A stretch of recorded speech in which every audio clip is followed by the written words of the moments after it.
अस्सलामुअलैकुम।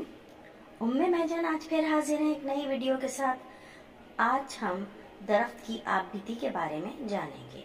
दरख्त की आपबीती। मैं एक आम का दरख्त हूँ। मैं एक बाग में रहता हूँ। अगरचे अब मैं बूढ़ा हूँ, लेकिन मैं अब भी बहुत मजबूत हूँ। मेरी बहुत सारी शाखें हैं जो हमेशा सब्ज पत्तों से भरी रहती हैं। मैं फल भी देता हूँ जो बहुत मीठे और रसीले होते हैं। जब मैं बाग में आया तो मैं बहुत छोटा था। बागबान यानी माली जब से मेरी देखभाल कर रहा है, वो मुझे हर रोज पानी देता है। वक्त के साथ साथ मैं लंबा और मजबूत हो गया हूँ। अब मैं उसकी देखभाल करता हूँ। जब वो थक जाता है तो मेरे साए में आकर आराम करता है। मुझे बहुत खुशी होती है जब वो अपने बच्चों के लिए कुछ आम घर ले जाता है। बाग में मेरे बहुत से दोस्त हैं। कुछ मेरी तरह बूढ़े हैं। उनमें से कुछ मुख्तलिफ इक़साम के फल देते हैं। बच्चे हमसे प्यार करते हैं। वो हर शाम बाग में खेलने आते हैं।